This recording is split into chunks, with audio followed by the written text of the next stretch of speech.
Assalamualaikum warahmatullahi wabarakatuh. Selamat siang dan salam sejahtera untuk kita semua. Saya Hayatullah Muadudi dengan NIM 200401020047. Pada kesempatan kali ini saya akan mencoba mempresentasikan jawaban saya atas soal UTS di mata kuliah jaringan VoIP. Yang mana pada UTS kali ini kita terdapat dua pertanyaan. Yang pertama, kita langsung saja masuk ke soalnya. Yang pertama, pertanyaan adalah carilah 3 perangkat teknologi informasi yang menggunakan konsep Voice of Internet Protocol. Nah, jadi menurut saya ada 3 perangkat atau 3 teknologi informasi yang menggunakan konsep VoIP. Yang pertama adalah softphone. Softphone sendiri kenapa disebut softphone? Karena ini bukan merupakan perangkat keras, tapi merupakan perangkat lunak, yaitu sebuah perangkat lunak yang memungkinkan penggunanya untuk melakukan panggilan suara dan video melalui komputer ataupun perangkat seluler yang terhubung ke internet. Nah, yang kedua ada IP phone. IP phone sendiri ini merupakan perangkat keras ya, yaitu IP Internet Protocol, perangkat telepon khusus yang dirancang melalui jaringan IP atau beroperasi melalui jaringan IP. Nah, biasanya untuk IP phone sendiri ini kita bisa jumpai banyak dipakai di perkantoran. Jadi bentuknya adalah perangkat keras berbentuk telepon dan mempunyai sambungan Ethernet di belakang telepon tersebut. Nah, yang selanjutnya adalah VoIP gateway. VoIP gateway adalah perangkat keras atau perangkat lunak yang menghubungkan jaringan telepon tradisional (PSTN) dengan jaringan IP. Jadi VoIP gateway ini semacam sentralisasi dari si jaringan VoIP tersebut. Jadi kalau ada PSTN mau menghubungi VoIP bisa melalui VoIP gateway di sini. Saya jelaskan cukup singkat saja untuk poin nomor 1. Karena di poin selanjutnya, di poin nomor 2, pertanyaan nomor 2,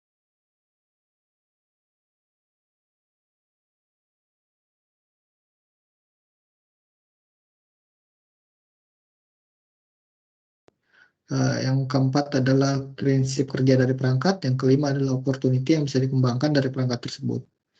Nah, langsung saja masuk ke teknologi pertama, yaitu softphone. Kegunaannya adalah softphone dilakukan untuk melakukan panggilan suara dan video melalui jaringan internet, yang seperti kita jelaskan di poin sebelumnya.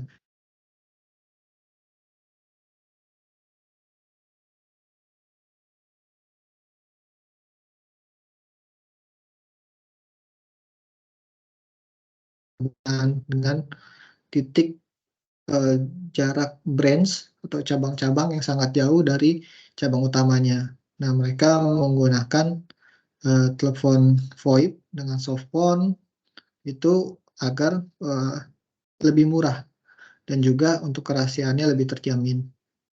Yang ketiga, memungkinkan akses mudah ke berbagai fitur komunikasi seperti pesan suara ataupun konferensi. Nah, jadi ketika kita menggunakan softphone ini dengan konsep VoIP, maka bandwidth-nya bisa kita atur sendiri gitu ya, butuh bandwidth berapa, dan juga pesan suara dan pesan konferensi bisa kita atur. Bahkan bisa kita atur juga priority-nya, seperti itu. Untuk spesifikasinya sendiri, yaitu antar muka pengguna intuitif dengan fungsi panggilan dan fitur tambahan. Yang kedua, kompatibilitas dengan mikrofon atau speaker komputer atau perangkat audio eksternal. Ya, jadi kalau softphone ini karena bentuknya adalah perangkat lunak, maka dia secara spesifikasi dapat diinstal melalui komputer maupun melalui handphone gitulah ya. Nah, yang ketiga, dia sertifikasi dapat berjalan di berbagai platform, termasuk Windows, macOS, iOS, maupun dengan Android, yang base-nya adalah Linux. Nah, selanjutnya dari sisi teknologi, untuk softphone sendiri menggunakan protokol VoIP dengan SIP atau Session Initiation Protocol. Nah, SIP ini adalah sebuah protokol yang biasanya didetek oleh sistem. Kalau kita berbicara di jaringan, biasanya ada dari jaringan tersebut yang bisa mendetek protokol SIP atau trunking SIP ini, sehingga ketika ada SIP dia bisa diprioritaskan. Nah, secara teknologi ini menggunakan SIP untuk menginisiasi panggilan, mengelola, dan juga mengakhiri panggilan. Jadi, kenapa protokol SIP ini digunakan? Ya tadi, untuk melakukan priority misalnya. Jadi ketika SIP ini yang berjalan, dia akan menginisiasi sebuah panggilan, menyatakan, "Hey, bahwa saya memerlukan SIP." Nah, maka secara sistem akan disediakan bandwidth khusus untuk melakukan SIP, karena VoIP ini berjalan secara real time, maka dia menggunakan bandwidth yang cukup besar, dan dia akan diprioritaskan agar tidak terjadi delay ketika melakukan panggilan. Nah, itu fungsi dari SIP protokolnya sendiri. Yang kedua, memanfaatkan teknologi kodek untuk kompresi dan juga dekompresi data suara. Nah, ini seperti kita tahu bersama bahwa teknologi kodeknya yaitu kompresi dan dekompresinya. Nanti kodek berapanya dapat ditentukan. Nah, yang selanjutnya adalah prinsip kerja. Softphone bekerja untuk mengkonversi suara menjadi paket data yang dikirim melalui jaringan IP. Saya rasa secara prinsip kerja nanti ketiga perangkat tersebut akan sama ketika teknologinya, yaitu bekerjanya mengkonversi suara menjadi paket data dan dikirimkan melalui jaringan IP. Yang selanjutnya menggunakan koneksi internet untuk mentransmisikan data suara antara pengirim dan penerima. Ini kalau kita ngomongin network yang lebih luas, maka dia memerlukan koneksi internet untuk melakukan koneksi misalnya ke lokasi-lokasi yang berjarak yang sangat jauh tersebut. Nah, secara opportunity, pengembangan fitur tambahan seperti integrasi dengan aplikasi bisnis dan platform kolaborasi. Artinya, ketika suatu perusahaan mempunyai BSS atau Business Support System, nah biasanya ini dapat dikoneksikan dengan softphone. Jadi, dari BSS tersebut, Business Support System tersebut biasanya berupa web portal gitu. Nah, ini akan dapat dikelola dengan baik. Jadi ketika mau melakukan panggilan, daftar list kontaknya sudah ada di situ gitu ya, dan juga berapa panggilan yang sedang dilakukan bisa termonitor di Business Support System tersebut. Nah, opportunity yang lainnya adalah peningkatan keamanan dengan perlindungan privasi dan keamanan panggilan. Jadi, eh, ketika kita melakukan sebuah setup dengan sistem.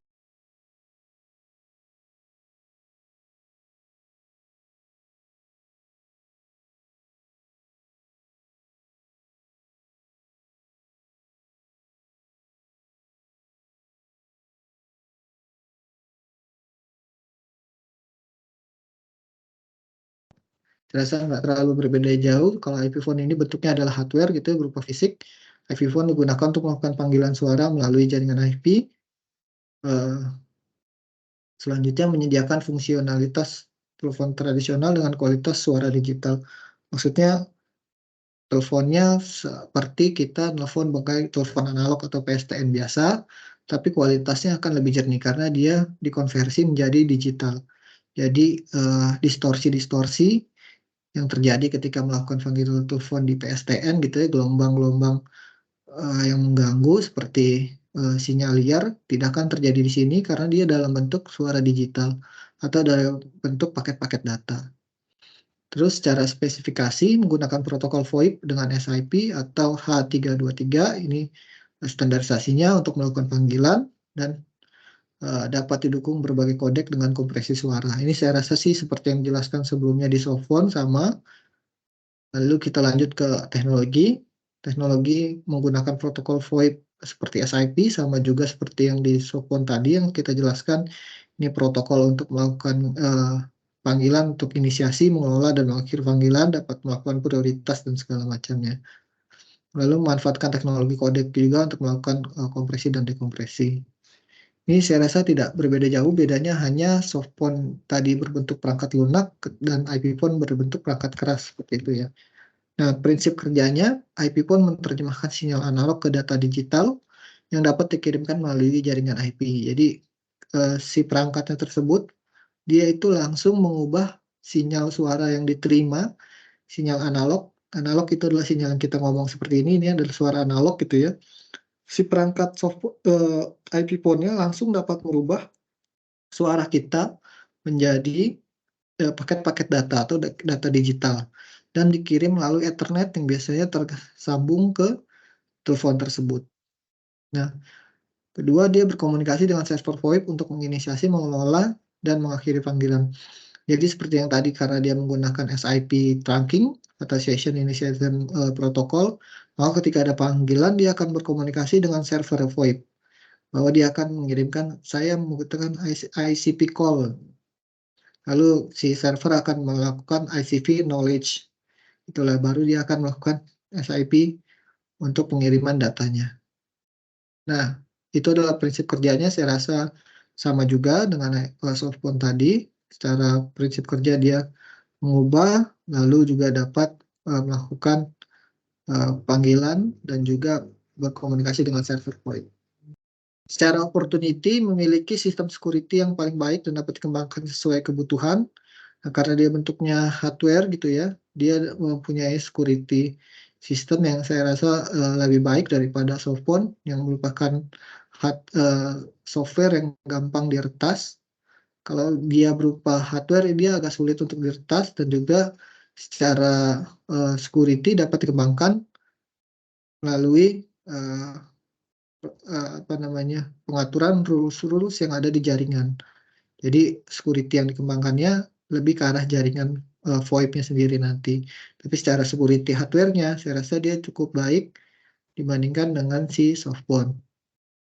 Lalu pengembangan desain dan ergonomi perangkat. Nah, ini masih desainnya ketika kita lihat VoIP phone yang sekarang, masih banyak sekali VoIP phone yang bentuknya seperti telepon biasa, telepon jadul gitu ya.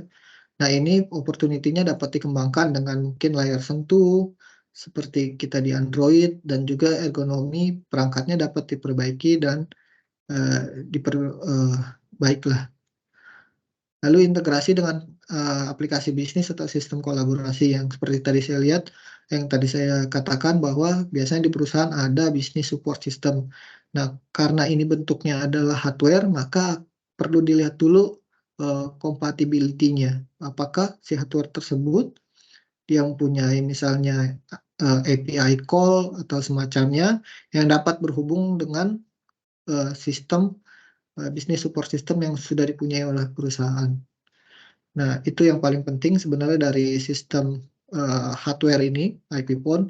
Apakah IP phone ini dapat kolaborasi, dapat kompatibel gitu ya dengan sistem yang sudah dipunyai oleh sebuah institusi yang akan dilakukan pemasangan VoIP call ini atau teknologi VoIP call. Nah, yang terakhir kita akan bahas mengenai VoIP gateway. VoIP gateway secara kegunaan menghubungkan jaringan telepon tradisional PSTN dengan jaringan IP. Jadi ketika kita tadi ngomongin adalah jaringan IP, maka sinyal suara tersebut akan dirubah menjadi paket data dan akan dikirimkan menjadi data digital gitu ya. Nah, bagaimana ketika orang yang menggunakan PSTN atau telepon tradisional biasa ini ingin melakukan panggilan telepon dengan jaringan IP? Nah, maka digunakanlah yang namanya VoIP gateway. VoIP gateway ini seperti jembatan yang menghubungkan kedua teknologi tersebut. Dia menerjemahkan sinyal suara analog menjadi paket data yang dapat ditransmisikan melalui internet. Jadi yang tadinya tradisional telepon PSTN ini masih dia berupa suara analog, ketika dia masuk ke VoIP gateway akan dirubah menjadi data digital, sehingga di sisi penerimanya atau di sisi users yang menggunakan softphone ataupun IP phone dapat mendengar suaranya dengan baik gitu. Nah, secara spesifikasi dia koneksi melalui jaringan PSTN menggunakan antarmuka seperti I1 atau T1 atau FXO atau FXS. Nah, dia terhubung ke jaringan IP melalui kabel Ethernet biasanya.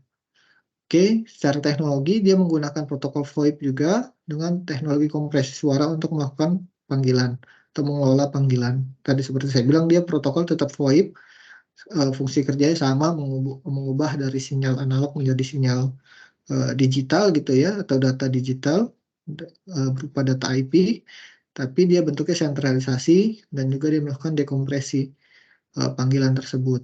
Terus yang kedua, secara teknologi dia memungkinkan menyertakan fitur keamanan seperti enkripsi untuk perlindungan data panggilan. Jadi ketika tadi PSTN telepon biasa, telepon analog ini masuk ke dalam VoIP gateway, selain dirubah datanya dari data analog menjadi data digital, dimungkinkan juga panggilan tersebut dilakukan fitur-fitur enkripsi untuk melindungi data yang dikirimkan, sehingga data-data yang dikirimkan cenderung lebih aman secara security. Nah, selanjutnya kita bahas tentang prinsip kerjanya.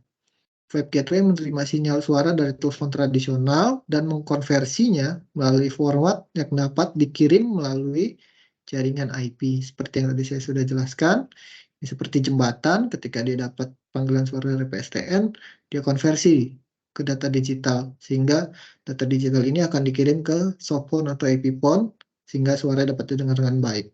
Begitu pula ketika si softphone atau IP phone mau melakukan panggilan ke PSTN gitu ya, mengirimkan suara ketika kita melakukan perbincangan seperti ini, maka data digital tersebut oleh web gateway akan dirubah menjadi data analog dan dikirimkan lagi ke PSTN. Nah, secara prinsip kerjanya seperti itu. Kita lanjut ke bagian opportunity. Opportunity adalah pengembangan fitur keamanan untuk melindungi integritas dan kerahasiaan pelanggan. Seperti yang tadi dijelaskan di fitur teknologi, ini masih ada hanya beberapa web gateway yang melakukan fitur keamanan atau tambahan enkripsi di dalam melakukan konversi dari data analog ke digital ataupun digital ke analog. Yang kedua, secara opportunity dapat berintegrasi dengan sistem manajemen jaringan untuk melakukan pemantauan dan analisis yang lebih baik. Nah, ketika kita membicarakan ini, sekarang udah ada teknologi NDR, Network Detection and Response gitu ya. Mungkin bisa diintegrasikan ke hal tersebut ketika jaringan menggunakan Network Detection and Response, sehingga ketika terjadi panggilan menggunakan SIP protokol, dapat dilakukan prioritas sehingga jaringan ini dapat menggunakan data secara real time dengan koneksi suara yang sangat baik dan juga delay yang tidak ada. Oke, baik, itu yang bisa saya sampaikan pada kesempatan kali ini. Ini yang saya kerjakan, yang akan saya upload di YouTube dan linknya akan saya taruh di dalam lembar jawaban yang saya kirimkan ke LMS. Terima kasih atas kesempatannya dan terima kasih pula atas pertanyaan yang diberikan pada UTS kali ini. Saya tutup. Assalamualaikum warahmatullahi wabarakatuh. Salam sejahtera untuk kita semua. Terima kasih.